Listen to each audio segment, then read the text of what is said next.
네, 안녕하세요. 네, 지금 밖에는 날씨도 좋고 다들 놀러 가는 분위기인데 우리는 열심히 또 공부하러 이렇게 왔습니다. 오리오를 지금 기대하셨어요?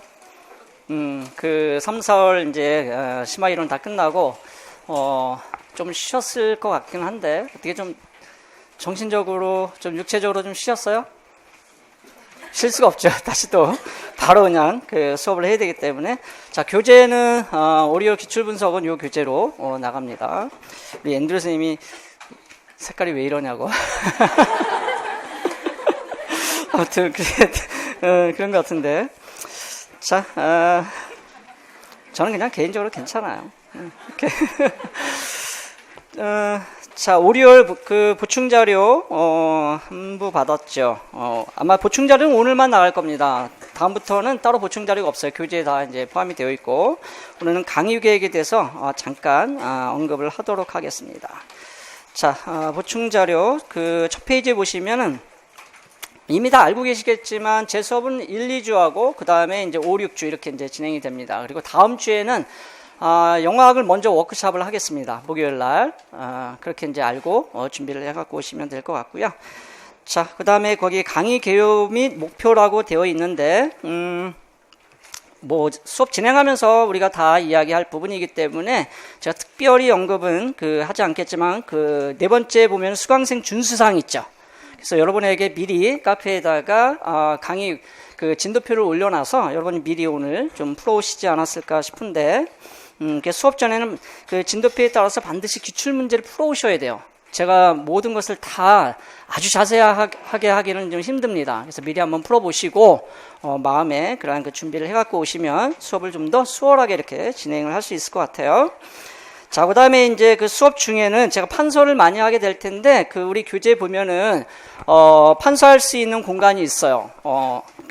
판서한 내용을 옮겨 적을 수 있는 공간이 있는데, 제가 추천드리기는 바로 그냥 거기다 하시기보다는 연습장을 하나 준비하셔서, 일단은, 제가 판서하는 내용을 정리하고 집에 가서 다시 개인적으로 한 번 더, 정리할 때 이 교재에다가 옮겨 놓으면 좋을 것 같아요. 그래야 미닝풀한 그런 자기 학습이 좀 더 될 것 같습니다. 그리고 깔끔하게 정리가 되고 나중에 복습할 때 굉장히 좀 쉽게 이렇게 접근을 할 수가 있기 때문에 그거는 수업 중에 제가 다시 한번 말씀을 드리도록 하고, 그 다음에 수업이 끝난 후에는 기출문제 우측에 보면은 서술형 쓰기 연습이 있습니다. 중요한 그런 문장들을 한 3개에서 5개 정도 이렇게 빼놨으니까 그 정도는 여러분이 연습을 하시면 서답형 답안 쓰는데 상당히 도움이 돼요.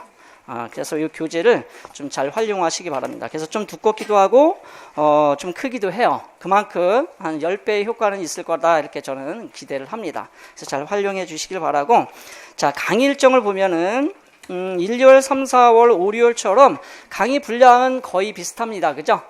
그래서 1회에서 5회까지는 포놀로지를 하고, 나머지는 이제, 머폴로지, 세멘틱스, 프라그마틱스 이렇게 이제 진행을 하고요. 5, 6월도 마찬가지로, 중요도도 그렇고 분량도 그렇습니다. 그래서 포놀로지를 5회까지, 5주차까지 이렇게 진행을 하겠습니다. 그래서 오늘 진도표대로 아마 진도가 나갈 것 같아요. 그 정도 준비를 해갖고 오셨을 거라고 생각이 들고, 자, 넘겨보시면 원서 기반, 여기서 말하는 원서라는 거는 Applied English Phonology를 이제 기반으로 했어요. 거기다 이제 원서라고 하는 것이 그것을 기준으로 삼으면 되기 때문에 기출문제 출제 원리라는 게 있습니다. 그래서 제가 기출분석 개관을 좀 한 20분 정도 하고, 요거를 10분에서 15분 정도, 10분 정도 활용을 하려고 해요. 그리고 나서 바로 기출문제를 이렇게 풀도록 하겠습니다. 그리고 1, 4월은 90분 수업이었는데, 5, 6월은 이제 조금 시간이 좀 필요해서 120분 수업이죠. 그래서 60분 이렇게 나눠서 할 생각인데, 중간에 한 5분 정도 제가 그냥 쉬려고 합니다. 여러분들 좀 쉬고. 그래서 5분 정도, 쉬고 나서 적절하게 제가 중간에 한번 끊고, 진행을 하도록 하겠습니다. 이렇게. 자, 그 다음에 임용을 위한 이런 특별한 시간을 제가 가지려고 하진 않고, 중간중간 그냥 재미있게 이렇게 하도록 하겠습니다. 자, 요거는 잠깐, 우측에 놔두시고, 자, 교재를 보시기 바랍니다. 우리 비전 영화 이태원 기출 분석으로 되어 있고요. 자, 넘겨보시면 걔도 한번 그냥 구경이라도 해야죠, 여러분. 자, 프레피스 있습니다, 그죠? 프레피스. 우리 첫 문단만 한번 제가 읽기엔 좀 그러네요. 여러분이 한번 지금 읽어보시기 바랍니다. 한 30초 정도. 네. 저 서문을 또 쓰라고 해서 이렇게 써놨는데.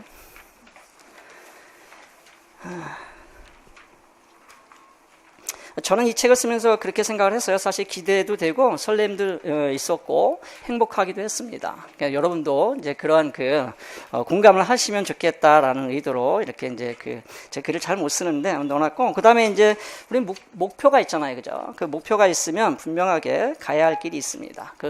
가야 할 길을 우리가 묵묵히 열심히 가게 되면 합격점에 도달하지 않을까 이런 생각을 갖고 있고요.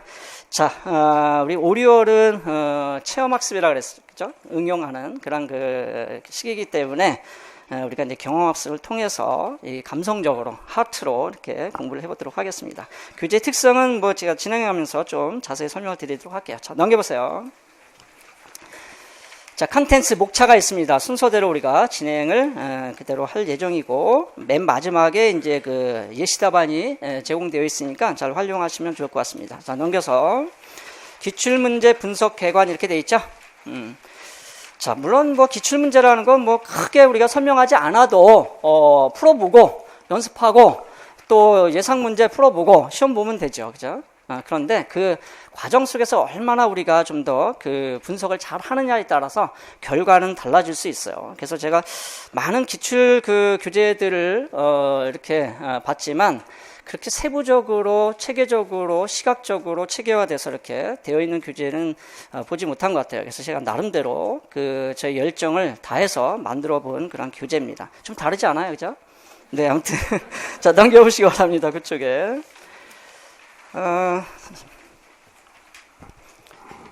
거기 들어가기 전에 이 기출 분석이라고 하는 것을 한 3가지 차원에서 우리가 이야기를 해볼 수 있을 것 같아요. 자, 우리가 기출 분석을 하는 이유는 뭐죠? 저는 이제 3가지 측면에서 이야기를 이제 해보고 그런 부분들이 여기에 다 이제 들어가 있다 이렇게 볼 수가 있는데, 거기 1번 표를 보시면은 유형별, 영역별 기출문제 분석 및 출제 빈도라고 되어 있는데, 자, 유형의 밑줄을 한번 보시기 바랍니다.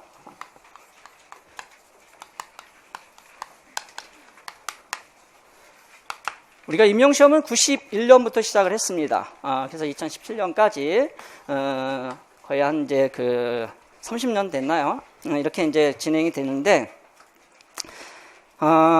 유형을 우리가 이제 변화를 볼 수가 있는데, 처음에는 이제 거의 주관식, 우리말, 그 다음에 영어가 이제 포함된 주관식으로 진행이 되다가, 그 다음에 이제 2009년부터 13년까지는 객관식 1차가 있었습니다. 2차에서 이제 논술이 있었고, 3차는 이제 소위 이제 면접, 시험과 면접이 있었죠. 그 다음에 이제 2014년부터 17년까지 4년 동안 지금 이제 서답형으로 유형이 바뀌었습니다. 근데 우리는 이제 기출분석을 16년간 2002년부터, 그러니까 나름대로 그래도 신뢰도가 좀 있고 타당한 그런 문제를 우리가 다룰 수 있는 시기가 2002년부터인 것 같아요. 그리고 또 실제 평가원에 가면 2002년부터 기출문제가 탑재되어 있습니다. 뭐 그런 이유도 있고 해서 한 15년, 16년 작년까지 해서 이렇게 이제 분석을 하면 웬만한 그런 부분들을 우리가 다 다룬다 이렇게 생각이 들었어요. 그래서 유형의 변화를 읽고 특히 지금 서답형 유형에서 요구하는 그런 기입형과 서술형과 논술형을 써내는 그런 연습을 우리가 하면 좋을 것 같고요. 그 다음에 이제 2002년부터 2013년까지 그런 유형들도 우리가 한번 참고할 필요가 있습니다. 왜냐하면 평가 범위나 평가 내용은 다 그 안에서 우리가 결정을 할 수가 있기 때문에 그렇거든요. 자, 두 번째 이제 금방 얘기한 것처럼 뭐냐면 범위입니다. 우리가 이제 기출 분석을 한다는 것은 학습 범위를 우리가 정하는 거예요. 이것은 여러분이 하기 쉽지 않습니다. 그죠? 이렇게 많은 연도의 기출문제를 일일이 다 분석한다는 것은 어마어마한 시간이 걸려요. 저야말로 이런 이 기출 분석을 하면서 여러분에게 정말 세이브 시켜주기 위해서 엄청나게 시간을 많이 투자한 거거든요. 그래서 학습 범위를 제가 다 정했고 그것이 1, 2월, 3, 4월 교재 목차에 그대로 8개의 챕터로 들어가 있는 겁니다. 그 다음에 이제 뭐냐면은 중요한 게 평가 내용이죠. 어떠한 내용을 평가하느냐 이것을 우리가 보는 거예요. 저는 이것을 그냥 이렇게 뭔가를 아주 확실하게 좀 시각적으로 제공하기 위해서 이 표를 만든 거예요. 그 표 하나 만들기 위해서 하여튼간 그 많은 그 시간 투자가 됐지만 여러분에게는 아주 그 효과적으로 이렇게 그 진행이 될 거라 이런 생각이 듭니다. 자, 학습 범위하고 학습 내용이 분명하게 이제 들어가 있다는 걸 이제 알 수가 있겠고, 또 하나는 뭘까요?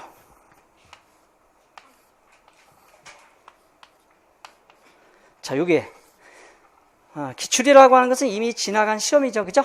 자, 그래서 우리가 과거를 봐야 되는 겁니다. 즉, 다시 말해서 기출 분석은 이것도 이제 스토리가 있는 거잖아요, 그죠? 히스토리, 역사가 있습니다. 그래서 과거를 우리가 되돌아보면서 현재 우리가 공부하고 있는 현재 한번 적용을 해보는 겁니다. 그것이 이제 그 오리올 과정이에요.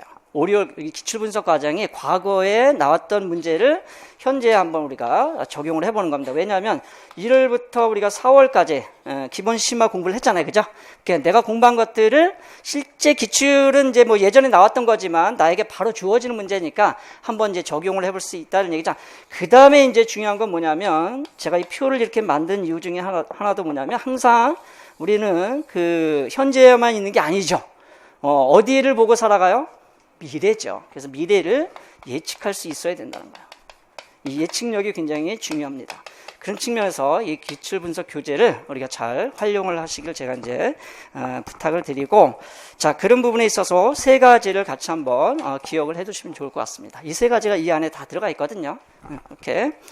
자, 그래서 일단 뭐 자세히 볼 필요는 없지만 우리가 영역별로 이제 구분을 하잖아요, 그죠? 앤드류 선생님이 하시는 그 신텍스하고 이제 스쿨 그래머, 그 나머지 이제 제가 이제 하는데 그런 부분들의 그 출제, 그 분포와 그런 빈도를 우리가 좀 볼 수가 있죠. 그래서 보니까 점으로 표시했는데 통사론, 영문법, 그 의문어 요 부분이 어떻게 돼 있어요? 굉장히 조밀하게 돼 있죠. 여기에 이제 많이 출제가 됐다는 것을 우리가 알 수가 있고요.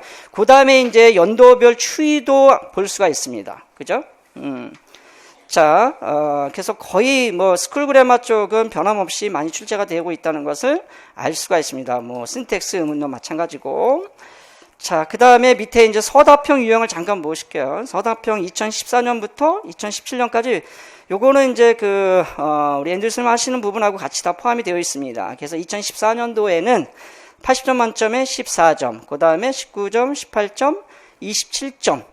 그러니까 갑자기 이제 영어학의 그런 배점이 높아졌죠. 물론 요거는 이제 이유가 있어요.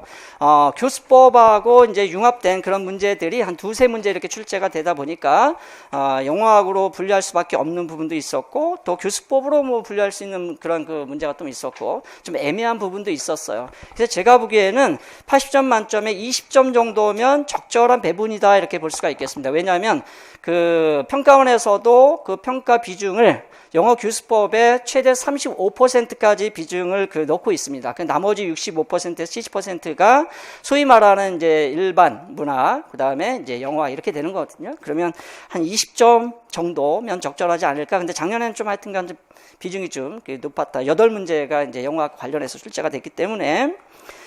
그리고 사실 이제 영어학은 누구나 좀 부담스러운 과목이긴 해요, 그죠? 그래서 또 안 할 수 없는 과목이고 해야 합격할 수 있는 과목이 됐습니다. 지금까지 한 기평하고 서술형을 이제 비교를 해보니까 총치 18점이거든요. 2014년부터 이제 17년까지 기평이 21점, 그 다음에 이제 서술형이 57점. 그래서 총치 18점인데 기평이 한 27%, 서술형이 3%. 그러니까 서술형 비중이 한 3배 정도 높죠. 그래서 우리는 서술형에 좀 더 포커스를 둬서 공부할 필요는 있겠다. 비중 자체가 이렇게 돼 있기 때문에 그런 걸 알 수가 있습니다. 자, 그런 내용들을 좀 더 넘겨서 자세하게 좀 설명을 하고 있으니까 제가 중요한 부분만 몇 가지 체크를 하고 넘어가겠습니다. 자, 2.1에 시험 유형 변화에 따른 영어학 과목에 대한 인식. 우리가 인식이라는 건 굉장히 중요하죠. 어떤 인식을 가지고 접하느냐에 따라서 코스 앤 이펙트가 완전히 달라집니다. 그죠? 그 인식의 차이에 의해서.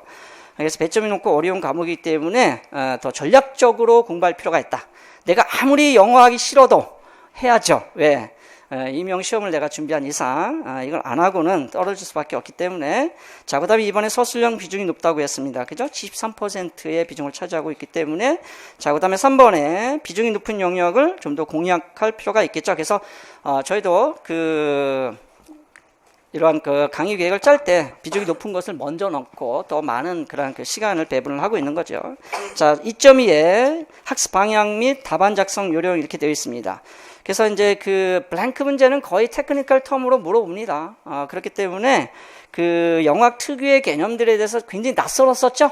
근데 이제 한 4개월 지나니까 한 50% 정도는 이제 많이 익숙해졌을 거예요. 이게 이제 기출 문제를 한번 이제 전체적으로 한번 16년치를 돌고, 그 다음에 7, 8월 정도 가면은 이제 웬만큼 다 이제 체득이 되어 있어요.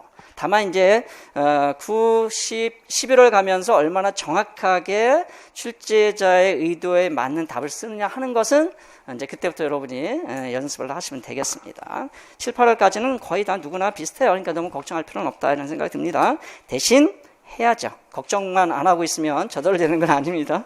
자, 그 다음에 2번 주어진 자료를 지시 내용에 따라 정확하게 분석할 수. 요거는 제가 이제 그 출제 원리에 대해서 좀 설명할 때 자세히 좀 하도록 하겠습니다. 그 다음에 3번 기입형은 정확한 용어를 쓰는 연습을 하다. 그러니까 대충 쓰지 마시고요. 단수, 복수 쓰는 거, 그 다음에 철자 쓰는 거 이런 거 철저하게 하셔야 됩니다. 이 점이 결코 적은 점수가 아니에요. 나중에 이제 그 합산을 해서 커트라인을 통과하려면 0.01점을 우리가 소중하게 여겨야 됩니다.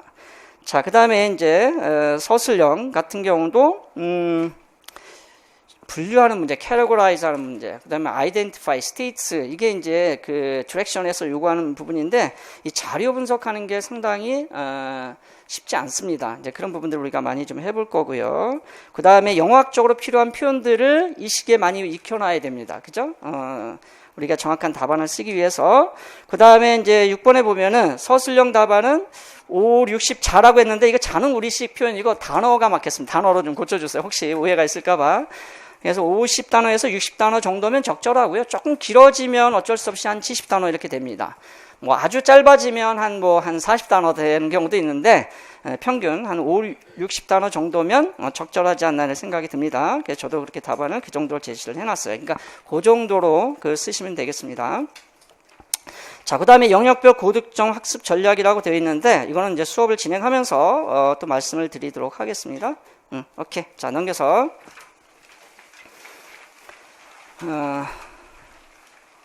서답형의 어떠한 그러한 토픽으로, theme으로 그 출제가 되었는지를 간단히 한눈으로 볼 수 있게끔 영역별로 정리를 해 놓은 거예요. 그죠? 그래서 이런 것들을 이렇게 정리하지 않으면 한눈에 보이진 않습니다. 그래서 음성, 의문론 부분이 상당히 많이 출제됐다는 것을 금방 알 수 있죠. 자, 그 다음에 이제 형태론, 화용론, 의미론 부분은 아주 그 의미론만 이렇게 따로 영역적으로 출제하지 않아요. 경향 자체가 학교 문법하고 그 다음에 이제 뭐 화용론 쪽과 이제 연결해서 이렇게 출제된다라고 볼 수가 있는데, 모르죠. 또 갑자기 의미론만 또 집중적으로 이렇게 또 출제를 할 수도 있으니까 우리 항상 대비를 하고 지금까지 준비를 하고 있는 겁니다. 자, 우측에 포놀로지 부터 보도록 할게요. 자, 넘겨서 15쪽에. 자, 기출문제 지문 내용 및 교재 내용 연계 분석이라고 되어 있는데, 기출문제를 풀 때 퀘스천이 있고, 그 다음에 이제 패시지가 있고, 디렉션이 있죠. 그 다음에 이제 answer 부분은 여러분이 이제 해결을 해야 될 부분인데, 그래서 지문 내용하고 과연 1, 2월, 3, 4월에 공부했던 그런 그 내용, 우리 컨텐츠라고 하는 부분이 어떻게 연계가 되는지를 확인해 볼 필요가 있죠. 그거 없이 기출문제만 푼다는 것은 따로 공부하는 격이 되거든요. 그래서 그것이 실질적으로 어떻게 연계가 되는지를 제가 눈으로 볼 수 있도록 이렇게 분석을 해놨습니다. 그래서 세 가지 측면에서 우리가 이제 바라볼 필요가 있는데, 2002년부터 17년까지 일단 주관식, 그 다음에 이제 객관식 논술형, 그 다음에 서답형 유형으로 이제 구분을 해놨고, 그 다음에 이제 나머지 부분들 학습 범위라든가 학습 내용 이런 부분들을 알 수 있도록 해놨죠. 그 다음에 이제 영역별은 순서대로 이렇게 의문론부터 진행을 하도록 하겠습니다.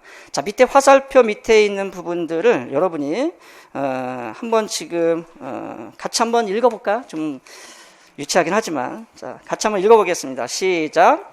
16년간의 기출문제, 비전영역 1, 4월 교재 내용과 연계하여 분석함으로써 실제 시험의 학습 범위와 학습 내용을 한눈에 볼 수 있도록 시각화하여 체계적으로 정리하였다. 따라서 출제 가능한 내용을 예측하여 9, 11월 모의고사 및 12월 1차 시험을 대비할 수 있도록 하였다. 자, 요 내용이 여기 다 이렇게 포함되어 있는 겁니다. 그죠? 오케이. 자, 넘겨보세요. 자, 여기는 이제 그 지문 내용 분석을 2002년부터 2017년까지 쭉 분석을 해놨는데, 이것을 그냥 눈으로 한번 이렇게 쓱 보면 소용이 없고요.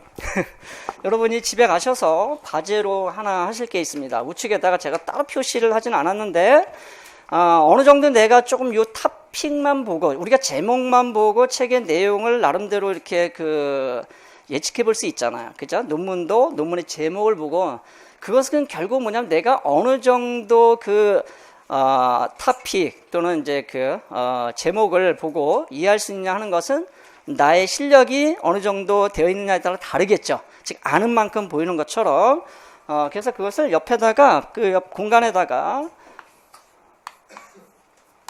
이렇게 내가 아는 정도, 익숙한 정도를 한번 표시를 해보시기 바랍니다. 이게 이제 총 39문항이거든요. 우리 의문론 부분이 5주 동안 우리가 다루게 될 텐데, 그래서 이 토픽은 내가 굉장히 아주 익숙하다. 전혀 모르겠다. 50%는 좀 넘는 것 같다. 50%는 좀 안 되는 것 같다. 그럼 이렇게 한번 4단계로 표시를 해보시라는 거야. 그러면 나의 지금 수준의 정도를 시각적으로 이런 탑픽을 통해서도 뭐 할 수 있다는 거예요? 전체적으로 한번 체크를 해볼 수 있다는 거죠. 자, 그러면 하나만 해보겠습니다. 하나만. 24번 2012년도에 24 동그라미 24 이렇게 돼 있죠. 그래서 기출문제를 쉽게 찾아가기 위해서 제가 넘버링을 해놓은 거예요. 자, 동그라미 24에 31번 2012년도 31번 문제, 이거 객관식 문제였겠죠. 자, phonemes and allophones 하고 two types of distribution. 자, 옆에 표시 한번 해보세요. 요 4단계로. 자, 요것만 보고 phonemes and allophones. 오늘도 phonemes and allophones 하고 그 다음에 two types of distribution 이런 부분들 phonological rule하고 연결해서 한 2문제 이렇게 출제가 되어 있기 때문에 그 부분 집중적으로 볼 거예요. 자, 한번 표시를 해보시기 바랍니다. 자, 앞에 있는 선생님들은 제가 한번 확인해 볼게요. 네. 자, 오케이. 세모 하셨고, 또 우리 남자 선생님은 동그라미 하셨네요. 그렇죠? 여기 중요하기 때문에 본인이 아마 충분히 판단할 수 있을 것 같아요. 동그라미 하셨고, 네. 네. X. 아니요. 자, 아무튼 X 아니죠? 이렇게 해서 본인이 어느 정도 체크를 할 수 있는지 한번 확인을 꼭 해보시기 바랍니다. 아시겠죠? 그래 본인을 알아야 그 오류를 자신을 잘 끌고 갈 수 있을 것 같습니다. 자, 우측에 보세요. 저도 고생했는데 여러분도 좀 고생하셔야지. 그래 효과가 있습니다. 자, 유형별 지문 내용과 그 다음에 교재 내용 연계 분석이라고 되어 있어요. 제가 일단은 우리가 이제 시험에서 서답형 유형으로 시험을 보기 때문에 이걸 먼저 넣습니다. 그래서 1번부터 11번, 즉 2014년부터 17년까지 11문제가 음론에서 출제가 됐어요. 그리고 좌측에 1, 4월 그러한 교재의 컨텐츠가 들어가 있습니다. 그죠? 자, 지금 이제 분포로 봐서는 완전한 점으로 까만 점으로 되어 있는 게 직접적으로 출제됐다는 거죠. 다시 말해서 기평 같은 경우는 이 부분에서 테크니컬 텀이 나왔다는 거고, 서술형 같은 경우도 이 부분에서 그 디렉션에 이 부분을 쓰도록 되어 있다 이런 얘기죠. 여기서 우리가 주목할 것은 역시 그 세그멘트의 컨소넌트 앤 바울. 사실 제 책에는 세그멘트는 빠져 있어요, 그죠? 요거는 좀 지워주시기 바랍니다. 뒤에는 제가 다 지웠는데 여기에 수정 과정에서 좀 지워지질 않았네요. 자, 아무튼 컨소넌트 바울에 대한 그런 분류가 굉장히 기본적으로 중요하다는 것을 알 수가 있겠고, 10번 문제 같은 경우는 최근 2017년도 문제에서는 바로 빌라를 쓰는 그런 문제가 출제가 됐습니다. 그죠? 자, 그 다음에 phonemes and allophones는 매우 중요하기 때문에 계속 출제가 되고 있다는 것을 알 수가 있고요. distinctive feature도 계속 출제가 되고 있습니다. 그죠? 그 다음에 스트레스하고 인토네이션 부분만 직접적으로 출제가 되지 않았어요. 이건 아마 교육과정의 그러한 변화에 따른 그런 부분들이라는 것을 뒤쪽에서 보시면 우리가 이해할 수가 있습니다. 그 다음에 슬라블은 아주 가장 중요한 영역으로 계속해서 출제가 되고 있다는 걸 바로 알 수가 있고, 포놀로지컬 프로세스는 우리가 개념적으로 이해하는 게 중요하고, 그 다음에 포놀로지컬 룰 같은 경우는 계속 출제가 되고 있습니다.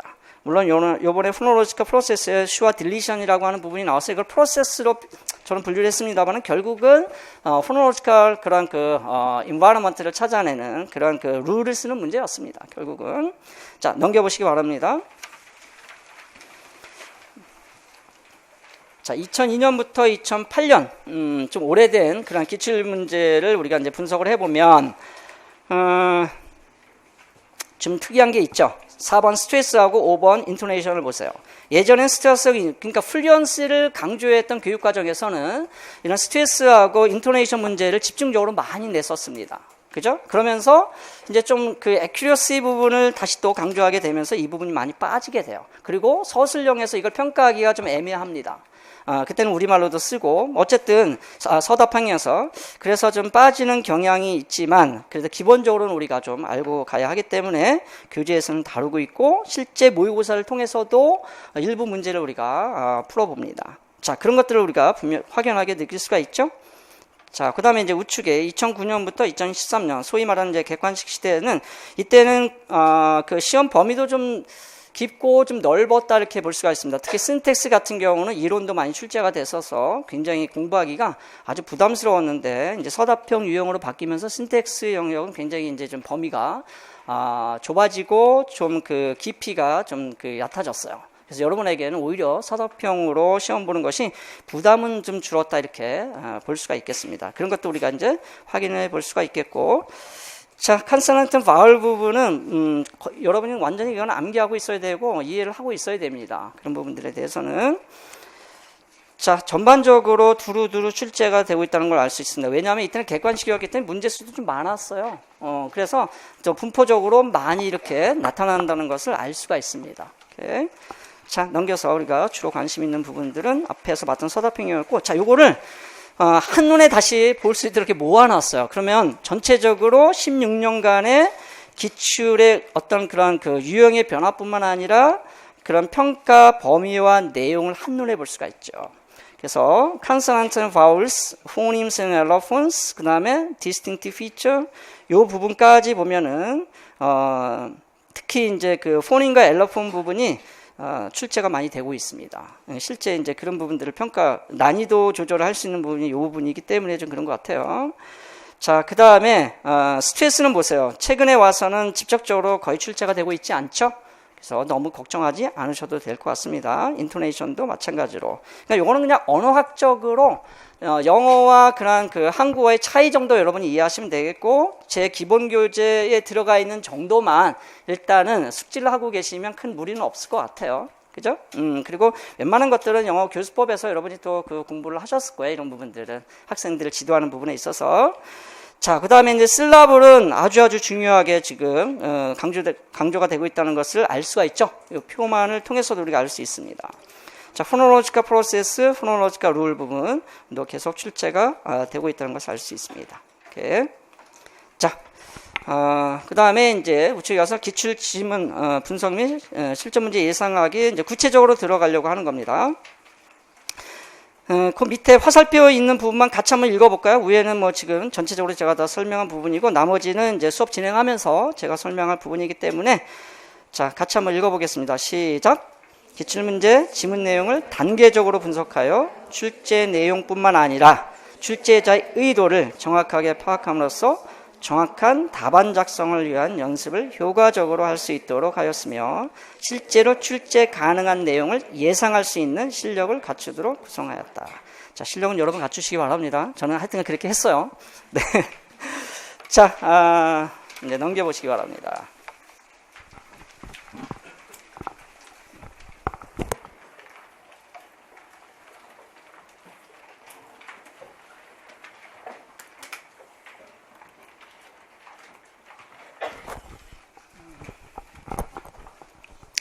(2014년도) 전공 A 기평 11번 문제,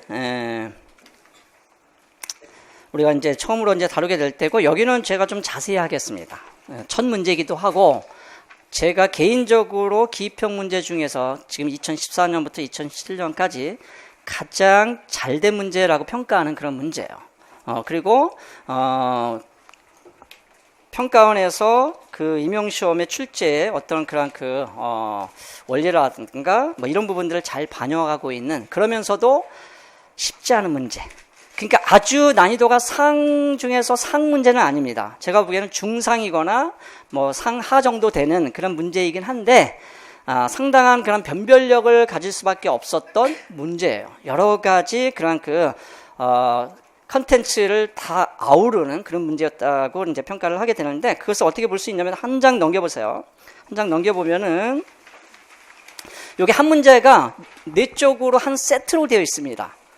이게 한 문제를 하나의 네 세트로 제가 이제 구성을 해서 뒤쪽을 보시면 기출지문과 그 다음에 비전 영화 연계 분석이라고 이렇게 되어 있죠. 한번 보세요. 출제 그러한 패시지에 출제된 부분하고 교재의 컨텐츠가 어떻게 연계되어 있는지를 보니까 consonant vowels 부분이 연계되어 있죠. 그래서 consonant vowel 부분을 우측에 보면은 back of the tongue, velum, uvula. 자, 내가 공부했던 게 기출지문에 나오면 어때요? 상당히 기분이 좋죠? 내가 공부한 것이 바로 연결이 된다는 것을 알 수가 있습니다. 그 다음에 clear L, dark L, alveolar lateral, 그 다음에 뭐 vowel 이런 부분들 우리 공부 다 했잖아요, 그죠? 오케이. 자, 그 다음에 이제 phonemes and allophones 보겠습니다. 자, 여기도 allophone을 쓰는 게 이제 기입형 문제였었는데, lateral phoneme L has two allophones, 그죠? 바로 연결이 됩니다. 그 다음에 clear L과 dark L이 자 무슨 distribution? complementary distribution. 자, 바로 연결이 되죠. 그 다음에 연결이 될 수밖에 없어요. 왜냐하면 제가 기출 분석을 하고 그거를 기반으로 해서 교재를 만들었기 때문에 그게 또 맞는 것이죠, 그죠? 자, 그 다음에 이제 슬라브를 보세요. 슬라브로 해서 라임을 쓰는 문제였었는데, 기입형으로 하나는 엘로폰이고 하나는 라임이었는데, 라임을 모르진 않죠, 그죠? 온셋, 코다, 라임, 슬라브, 피크 이런 개념, 뉴클리어스 다 알아요. 그런데 라임을 못 써냈다는 거예요. 이런 연습을 우리가 이제 해봐야 되는 겁니다. 자, 온셋 포지션, 코다 포지션, 뉴클리어스, 라임. 자, 이런 개념들 다 알고 있습니다. 자, 그 다음에 이게 이제 왜 또 좋은 문제냐면, 포닝과 엘러폰의 관계를 디스트리뷰션으로도 설명하고 있고, 포노로지컬 룰로도 설명하고 있습니다. 이걸 서술형으로 내면 포노로지컬 룰을 기술하는 문제로 낼 수도 있는 문제인데, 기입형으로 내므로써, 그래서 빌라라이제이션, 우리 빌라라이제이션 공부했었죠? 레터럴, 리퀴드 L 사운드가, 그쵸? 빌라라이즈 되는 코다 포지션에서, 또는 뉴클리어스 포지션에서 그렇게 되는 것에 대해서 공부를 했습니다. 그래서 여기 보니까 8.1.5에 빌라라이제이션, take place L is velarized 이렇게 돼 있죠? 자, 이런 그러한 개념들을 우리가 잘 이해를 하고 있어야 되고, 그 다음에 이제 또 하나가 연결이 되어 있는데, 물론 슬래빅이 되는 거에 대해서 특별히 포노로지컬 룰로 설명하고 있지는 않습니다. 데이터 분석을 할 때. 다만 슬래빅이라고 하는 개념을 알고 있느냐를 바로 물어본 거예요. 그렇죠?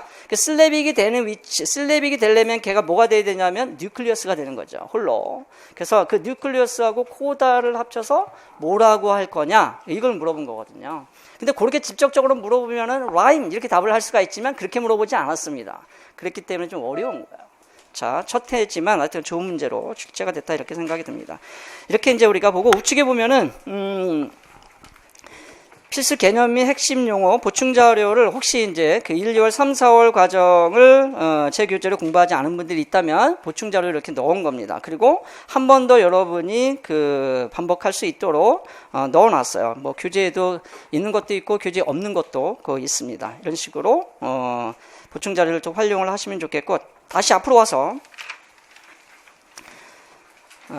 네 세트로 되어 있다고 그랬죠? 자, 기출문제 우측에 보면은 영학 서술형 쓰기 연습 있습니다. 이거는 수업 후에 가서 여러분이 과제로 한번 해보시기 바랍니다. 저도 한번 이렇게 한번 써봤어요. 이렇게. 이런 식으로. 네, 그러니까 여러분도 한번 이렇게 써보시면, 이게 사실은 내가 이제 머릿속으로 알고 있는 거하고 이게 이제 서술형으로 써내는 것은 좀 갭이 있어요. 그래서 그것을 손으로 우리가 익숙해져야 됩니다. 그래야 바로 써낼 수가 있어요. 우리 아들 저번에 이제 열심히 공부해서 시험 보고 왔는데 객관식은 다 맞았어요. 근데 서술형을 완전히 망쳤습니다. 부분 점수가 없어가지고 꼭 하나씩 일부 막 이런 게 틀려가지고 점수를 이제 많이 잃었는데, 자, 그 안타까운 현실이죠, 그죠? 제가 진짜 많이 혼났습니다. 하여튼간. 자, 아무튼, 이게 쓰는 연습을 해야 되는 거예요. 김연아 선수가 하여튼간 그런 극복할 수 있었던 것은 자신을 믿었다기보다는 몸을 믿었다고 하잖아요. 연습한 몸을. 그래서, 우리도 이 손으로 연습을 해야 됩니다. 자, 그래서 7, 8월은 우리가 이제 손으로 쓰는 연습을 좀 많이 해야 하는 그런 시기예요. 자, 그러면, 보충 자료 아까 드렸었는데, 출제 원리를 잠깐 먼저 보고 문제를 풀어보도록 하겠습니다.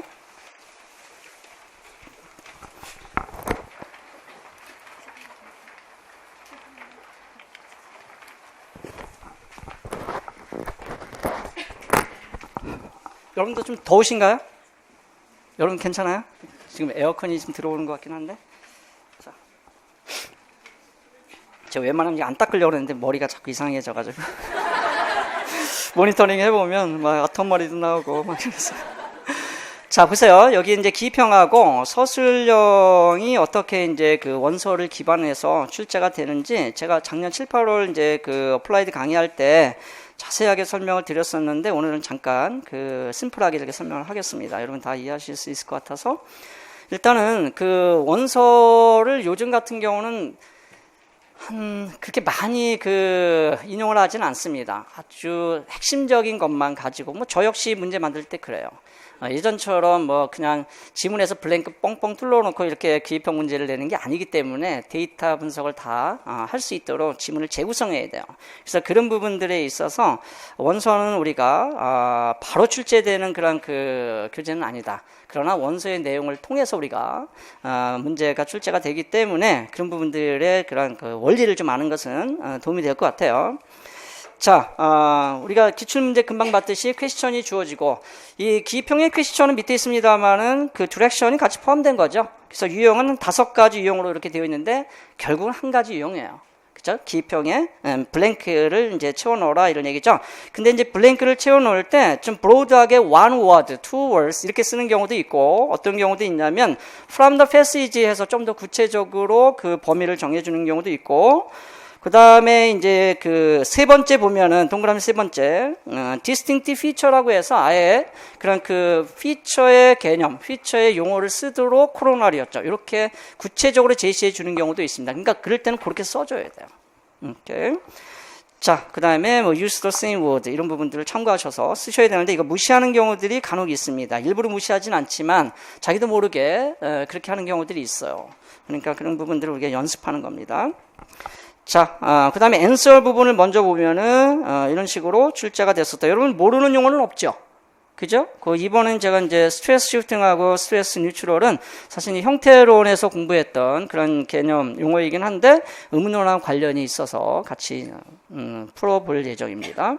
자, 그러면 다시 위에 올라가면은, 이제 패시지 구성이 어떻게 되어 있냐면, 원서에는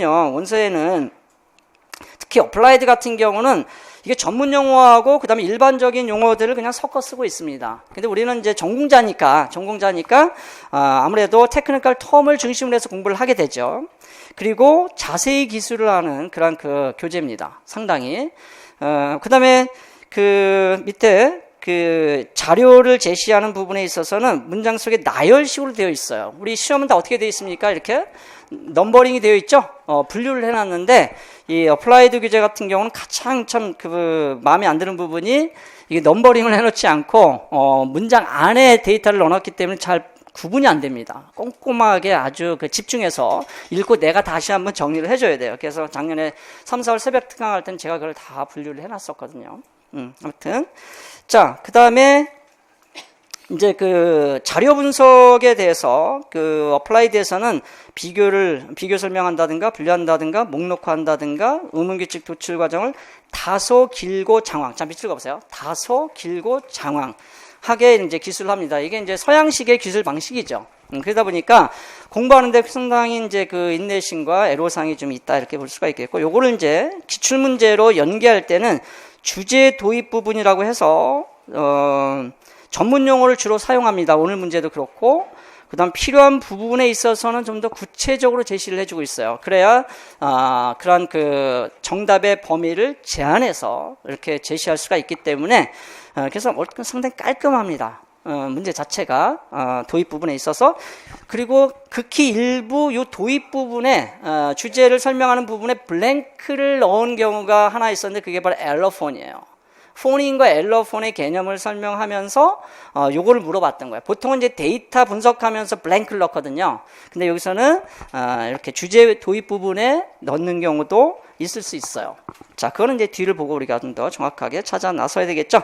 자, 그 다음에 예시 자료를 제공할 때는 책에 나와 있는 데이터의 일부를 인용합니다. 그리고 거기에 해당되는 자료들을 따로 구성을 해요. 그래서 하나를 이렇게 묶습니다. 제한시켜가지고. 자, 그래서 구성은 원서 자료 그대로 또는 일부를 추가하거나 교체하거나 확장해서 답안 작성은 제한된 자료만으로 구성을 합니다. 이게 바로 이제 여하드 드라핑에 가서 보시면 그렇게 되어 있어요. 그 다음 플래핑 룰을 기술할 때도 마찬가지로 그렇게 되어 있습니다. 그래서 그게 전반적으로 어플라이드를 공부했다고 해서 내가 모든 것을 다 커버할 수 있는 건 아니에요. 중요한 것은 어떻게 이렇게 출제가 되는지를 알고 공부하는 게 중요하다, 이런 얘기예요.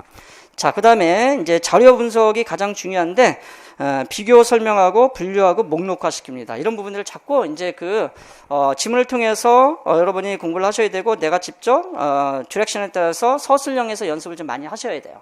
자, 그래서 보면은 비교 설명, 분류 및 목록화 시키고 의문규칙 표출 과정을 간결하게 기술하고 있습니다. 그러니까 간결하게 기술한다는 건 뭐냐면 내가 전문 그런 지식이 있어야지만 그걸 이해할 수 있다는 거예요. 간결하면 할수록 쉬운 게 아니에요. 더 어려운 겁니다. 장황하게 설명하고 좀 이렇게 풀었으면 그래도 따라가면서 이해를 하지만 한두 줄로 딱 정리해버리면 모르면 모르는 거예요. 그래서 우리가 충분히 이제 공부를 기본 심화 이론을 통해서 해야 되는 것이죠. 자, 그렇게 되어 있고요. 자, 넘겨서 서술형은 다 똑같은데 뭐만 좀 다르냐면 주제 도입이라든가 예시 자료 제공하는 건 똑같습니다. 그 다음에 이제 자료 분석을 조금 이제 보면은 자료 분석, 자료의 의문 현상을 설명하고 자료의 의문 규칙 일부를 제시하는 형식으로 해서 그런 어떤 나머지 부분을 써내게 하는, 바로 쓰지 않고 이런 문제가 지금 출제가 되고 있습니다. 그게 이제 플래핑 룰이었었죠. 오케이. 자, 그 다음에 이제 서술형에서 가장 중요한 것은 뭐냐면 디렉션입니다. 디렉션. 이 디렉션에는 우리가 스피치 액트 3 공부했었죠? 자, 스피치 액트라는 건 뭐야? 로쿠셔너리 액트. 주어진 발화문의 의미. 그것도 우리가 알아야 되지만 사실은 뭐가 더 중요하죠? 일러쿠션 액트, 즉 퍼포머티브 벌브를 통해서 표현하고자 하는 그런 경우도 있지만 숨겨진 그런 의도. 근데 여기서는 숨겨진 의도라기보다는 일반 영어나 문학은 숨겨진 의도를 많이 찾으라고 하더라고요. 영어학은 숨겨진 의도를 찾는 게 아니에요. 출제자가 스테이트하라, 아이덴티파이 하라, 캐테고라이즈 하라, 이런 부분들을 명확하게 제시를 해줍니다. 근데 문제는 뭐냐면 그 명확하게 제시해주는 리액션 안에 출제자의 의도가 또 들어가 있어요. 그것을 여러분이 잘 파악을 해보셔야 되는 거예요. 근데 그거를 잘 파악하지 못하고 하다 보면 자기 의도대로 가는 경우가 있습니다. 답하고 멀어지겠죠. 자, 근데 본인은 맞았다고 생각하는데 나중에 보면 틀린 경우들이 상당히 많이 있습니다. 그래서 이 지시문을 우리가 정확하게 잘 읽고 분석해서 답을 써내는 그런 연습을 좀 많이 할 필요가 있습니다. 일단은 기출에서 우리가 조금 예시담화를 통해서 공부를 해보고 7, 8월부터 연습을 하시면 될 것 같아요. 자, 그래서 여기도 보면 크게는 기껏해야 여기서는 명령문으로 되어 있습니다만은 스테이트 하라, 아이덴티파이 하라, 캐테고라이즈 해라. 근데 이제 플래핑에서 좀 어려웠던 건 뭐냐면 아이덴티파이하고 캐테고라이즈하고 스테이트까지를 연속적으로 하라고 하니까 좀 피곤했던 거예요. 알면서도 많이 틀릴 수밖에 없었던 그런 문제였습니다. 자, 그래서 우리 기출문제를 통해서 한번 확인을 해보도록 할게요. 자, 좋습니다. 그러면 출제 원리를 우리가 머릿속에 좀 기억을 하면서 문제를 한번 풀어보도록 할게요. 자, 1번까지만 풀고 잠깐 쉬도록 하겠습니다. 자, 요거는 2014년도 기평 11번 문제였는데 제가 토픽을 뭐라고 줬냐면 빌라라이제이션 하면 기억이 나나요? lateral liquid L 사운드가 코다 포지션에서 빌라라이즈 되는 그런 현상이고, 그 다음에 요거와 관련해서 syllable structure라고 이렇게 되어 있는데, 제목은 여러분이 또 이거를 참고해서 다시, 한번 직접 이렇게 해보실 수도 있는데, 여기에 토픽은 뭐냐면 요거예요.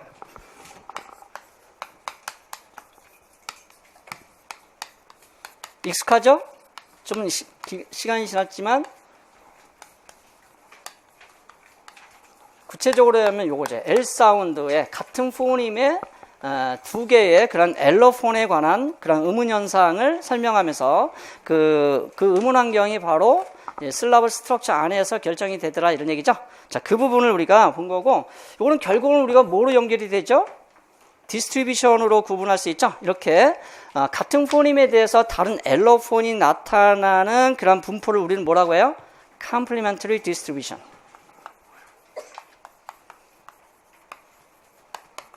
Complementary distribution이고, 자, 요거는 결국은 이 Complementary distribution을 뭐로 설명을 하게 되죠? 기술하게 되죠? Phonological rule로 기술하게 되죠? Phonological rule.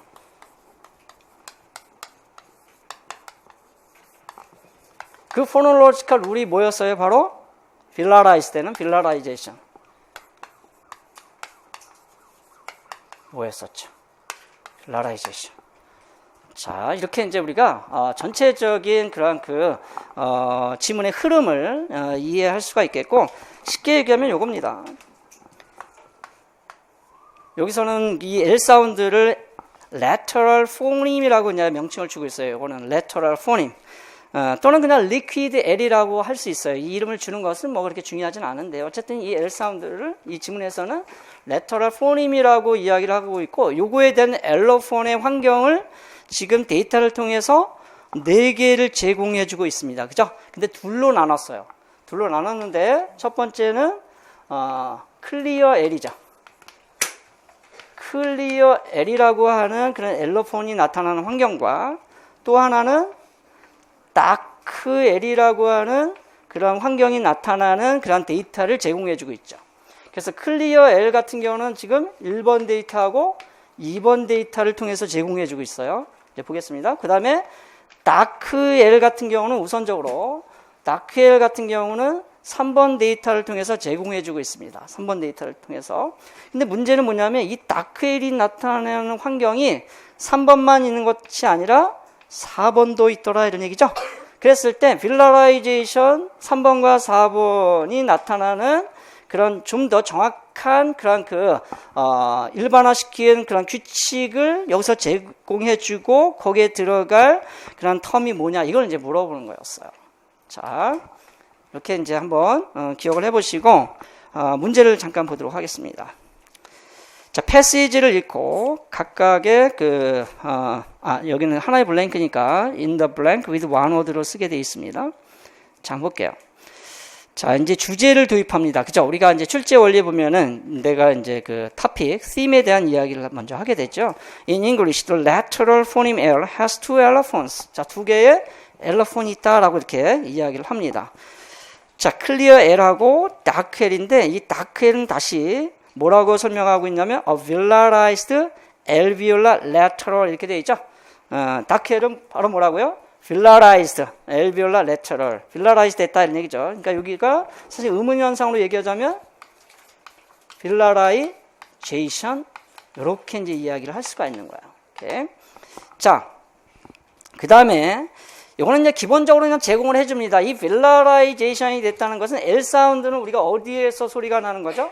이거는 이제 지워볼게요. L 사운드는 lateral L 사운드는 alveolar 위치, 트드는 스즈 르르니까 여기에서 이제 소리가 나는 거잖아요. 트, 느, 스, 즈, 르. 여기 있죠? 근데 요거는 다른 것들은 센트럴인데 얘만 L 사운드는 어떻게 혀의 양 옆으로 해서 공기가 빠져나가면서 소리가 나기 때문에 특별히 레터럴이란 말을 이제 설치금이란 말을 이제 사용하고 있는 거죠. 자, 그래서 articulatory difference 즉 클리어 L하고 다크 L은 뭔가 아티큘레이션에서 차이가 있더라 이런 얘기죠. 자, 이런 걸 시험에 낼 가능성은 별로 없어요. 그러나 어떤 음성적 그러한 조음 과정에서의 차이를 지금 설명하고 있습니다. Between the two is that the former, 즉 clear L은 어떻게 소리가 나냐면 the back of the tongue, 혀의 끝 부분이 어떻게 돼요? 혀의 끝 부분이 여기 이제 혀가 이렇게 좀 내려갑니다. 이쪽이 이제 빌라 쪽이잖아요, 그죠? 여기가 빌럼이 있고 이렇게 이제 코 쪽으로 이렇게 넘어가면 여기가 이제 유블라인데 자, 그래서 요 뒷부분이, 혀의 뒷부분이 어떻게 해요? 밑으로 좀 이렇게 떨어지는 소리다라고 되어 있습니다. 스피치 오간에 대해서는 한 장 넘기면 우측에 그 구분이 되어 있습니다. 잠깐 볼게요. 자, 25쪽에 우측에 보면은 백이 혀의 뒷부분이죠? 그죠? 그 부분이 쏙 올라가는 게 아니라 내려가더라 이런 얘기예요. 자, the former, the back of the tongue is lower, while 반면에 the latter, 즉 clear, dark air이죠. 필러라이스는 alveolar lateral sound는 it is raised toward the phylum. 어디로 올라가게 돼요? 요것이 반대로 이렇게 좀 떨어지면서 이쪽으로 이렇게 올라가죠. 그래서 약간 그런 모음성의 그런 발음을 갖게 되는 겁니다. 그래서 올라간다, 필럼 쪽으로. 자, 그것은 우리가 그 좋은 과정으로 이제 알 수가 있는 거고, 또는 retract towards the uvula, 유블라 쪽으로 이렇게 좀 끌려가죠, 그죠? 후퇴한단 말이에요. Without make contact in either case. 자, 근데 어떠한 경우에도 막지는 않아요. 막으면 이게 뭐가 돼요? 크 사운드나 그 사운드나 응 사운드가 돼버리기 때문에 여기가 빌라 같은 경우는 크도 있고 그도 있고 응도 있죠. 보이스리스가 되면 그가 되는 거고, 보이스가 되면 그가 되는 거고, 네이절이 되면 응이 되는 거죠. 근데 막지는 않는다 이런 얘기죠. 공기는 이렇게 흘러가야 되기 때문에. 자, 그렇게 이제 그 음성적으로 지금 설명을 하고 있습니다. 오케이, 그 정도 이해하시고, 자, 그래서 the examples, 자, clear L하고 dark L의 그 데이터를 한번 볼게요. 자, 1번 데이터를 보세요. 따라 한번 읽어볼게요. limb, 그죠? climb, lock. 자, L 사운드가 분명하게 어디에서 나요? 요쪽. 그리고 이렇게 좀 느낌이 내려가는 느낌이 봤죠? 자, 그랬을 때 요 위치를 이제 우리가 이야기를 이제 해볼 수가 있겠죠? 그래서 we can see clear air and dark air are in complementary distribution. 자, 요 부분을 우리가 이해하려면 데이터를 좀 더 봐야 됩니다. 자, 2번 데이터 보세요. Miller. 따라해보세요. Miller. Yellow. Billow. 자, L 사운드가 달라졌어요? 거의 달라지진 않았죠? L 사운드가 역시 이게 좀 어느 정도는 이쪽으로 가서 이렇게 소리가 난다는 것을 알 수가 있습니다. 자, 그 다음에 이제 3번과 4번을 볼게요. 그러니까 1번, 2번은 클리어 L을 지금 설명하고 있는 거예요. 그죠? 클리어 L을 설명하고 있고, 참에 이제 3번을 보도록 하겠습니다. 근데 여기는 뭐라고 얘기하고 있냐면, complementary, 자, 클리어 L하고 다크 L은 complementary distribution이다 라고 설명하고 있다는 것은 결국은 클리어 L이 소리 나는 1, 2번 데이터와 그 다음에 다크 L로 소리 나는 3, 4번 데이터는 뭔가 위치가 다르다 이런 얘기, 환경이 다르다 이런 얘기죠. 그걸 먼저 일단 던져주고 구체적으로 설명을 하고 있습니다. 자, clear air appears in onset position as in 1 and 2. 자, 이 말을 우리가 이해를 해야 되죠. 중요한 것은 여기서 onset이란 말이에요. 자, lime, climb, lock, miller, yellow, 그 다음 billow. 자, 1번 데이터는 onset이라는 거 금방 알 수 있습니다. 모음 앞에 바로 컨소넌트가 하나 왔기 때문에 onset이라는 거 금방 알 수 있죠. 자, 그 다음에 클라인 같은 경우는 뭐 2개가 왔고, 이제 C1, C2 자리에 온 건데, 요거는 이제 간단히 표시를 해보면, 요런 경우죠. 자, 여기 클라임 할 때 요런 경우. 그래서 C 하나 왔을 때 요 L 사운드, C1, C2가 왔을 때 클라임 할 때 요 L 사운드. 어쨌든 모음 앞에 오는 소리를 뭐라고 그래요? 온셋이라고 한다 이런 얘기다. 그러니까 아하, 얘의 환경은 바로 뭐냐면 온셋이다라는 것을 지문에서 지금 이야기하고 있어요. 그죠? 지문에서. 자, 반면에 dark air appears in a coda position. 자, 밑줄 가보세요. 여기도 coda라는 말을 그대로 하고 있습니다. as in 3. 자, 근데 2번은 우리가 잠깐 짚고 넘어가야 돼. 2번 보니까 L 사운드가 모음과 모음 사이에 끼어 있죠. 그쵸? L 사운드가 어디에 끼어 있어요? 모음과 모음 사이에 끼어 있죠. 다시 말해서 자, 여기가 C가 있고 여기 있고 C, V 그 다음에 뭐 이렇게 간다 그러면 여기에 끼어 있단 말이에요. 여기에 끼어 있으면 요거는 우리가 온셋으로 봐야 돼요? 코다로 봐야 돼요? 이미 슬라브 스트럭처에서 우리 공부했었죠? 맥시멈 온셋 프린시플에 의해서 가능한 거의 다 가능하겠죠. 뭐 특별한 경우가 아니면 응이나 G 사운드를 빼게 되면은 전부 다 이게 뭐가 된다? 온셋이 된다. 그래서 여기서 이쪽과 이쪽을 우리가 구분해 줄 수가 있죠. 그래서 얘 또 온셋이다 이렇게 이제 여기서 같이 얘기를 하고 있는 거예요. 1, 2번 데이터의 L 사운드는 전부 다 이렇게 인터보켈릭 한다 하더라도 온셋 위치에 있다라고 이제 이야기를 하고 있는 거예요. 그러니까 클리어 L로 발음이 되는 거예요. 해보세요. 밀러 이렇게 되죠. 이렇게 발음 안 하잖아요. 밀러 이렇게 발음하죠. 그 다음에 옐로우 이렇게 하지 않고 옐로우 이렇게 발음하죠. 어쨌든 below에서 L 사운드가 온셋으로 발음이 된다는 걸 알 수 있습니다. 자세히 여기 설명하고 있지는 않아요. 그냥 온셋에서 1, 2번 데이터가 온셋 포지션에 있을 때 클리어 L이 된다라고만 간단하게 지금 설명하고 있습니다. 그러니까 우리가 그걸 이제 알고 지나가야 되겠죠?